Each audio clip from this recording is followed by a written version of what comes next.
আমরা সাধারণ জনগণ সেনাবাহিনীকে যতটা ভালোবাসি, সেনাবাহিনীর লোক হয়ে সেনাবাহিনীকে কে কতটা ভালোবাসে তা নিয়ে আমার সন্দেহ হয়। কিছু অবসরপ্রাপ্তের কথা শুনলে মনে হয় তারা যেন 5 আগস্টের পরে আসমান থেকে হাজির হয়েছেন। বাংলাদেশে তো শুধু সেনাবাহিনীই নেই, আরো সরকারি চাকরিজীবী আছে, সিভিল সোসাইটি আছে, পুলিশ আছে। তাদের অপকর্ম, দুর্নীতি কিংবা হাসিনার পা চাটার অভ্যাস এগুলো কোনোভাবেই সেনাবাহিনীর চেয়ে কম ছিল না, বরং অনেক ক্ষেত্রে বহুগুণ বেশি ছিল। কিন্তু তাদের অবসরপ্রাপ্তদের মুখে নিজের প্রতিষ্ঠানের বিরুদ্ধে একটি নেতিবাচক কথাও শোনা যায় না, কারণ তারা জানে থুথু উপরে ছিটালে নিজের ঘাড়েই পড়ে। কিন্তু সেনাবাহিনীর কিছু অবসরপ্রাপ্তরা এই সাধারণ বোধটুকুও বুঝতে চায় না।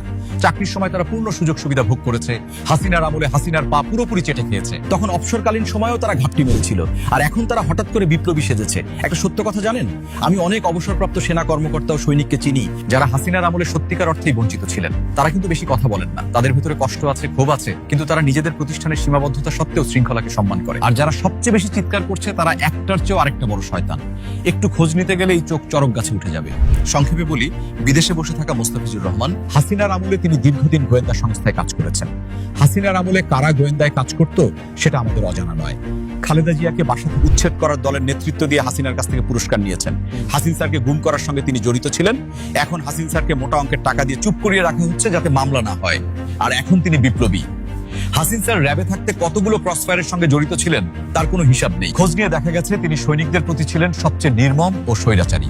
প্রচন্ড বদমেজাজি এই কর্মকর্তা অতি তুচ্ছ কারণে সৈনিকদের শাস্তি দিয়েছেন, চাকরি থেকে বিতাড়িত করেছেন, আর আজ তার মুখে ন্যায় বিচারের গল্প শুনতে হয়। এরকম উদাহরণ আরো আছে। অনেকেই চাকরির শেষ পর্যায়ে এসে 4 বার পর্যন্ত এক্সটেনশন নিয়েছেন, সব সুযোগ সুবিধা ভোগ করেছেন। এখন তারাই সেনাবাহিনীর বিরুদ্ধে বিষোদ্গার ছড়াচ্ছেন। সাবেক সেনাপ্রধান ইকবাল করিমের কথাও না বললেই নয়, তাকে সবাই শ্রদ্ধা করে। আইসিটিতে গিয়ে তার সাক্ষ্য খুনি জিয়াউল হাসানকে বিচারের কাঠগড়ায় দাঁড় করাতে সহায়তা করবে, এটি অবশ্যই প্রশংসনীয়। কিন্তু একই সঙ্গে তিনি সেনাবাহিনীর নামে এমন কিছু কথা বলেছেন যা অত্যন্ত হঠকারী ও অপরিণামদর্শী। তার কাছে এমনটি আশা করিনি। তিনি নিজেই বলেছেন সেনাপ্রধান হিসেবেও তার কিছুই করার ছিল না, তিনি অসহায় ছিলেন। তাহলে বাকিদের অবস্থা কি ছিল সেটাও তো বলা উচিত ছিল। সেই অসহায়ত্বের সুযোগে যাতে কারো উপর অবিচার না হয় সেই জায়গায়ও তার দাঁড়ানো প্রয়োজন ছিল। তার মতো যারা অপরাধ করেছে তাদের সবারই বিচার হওয়া উচিত।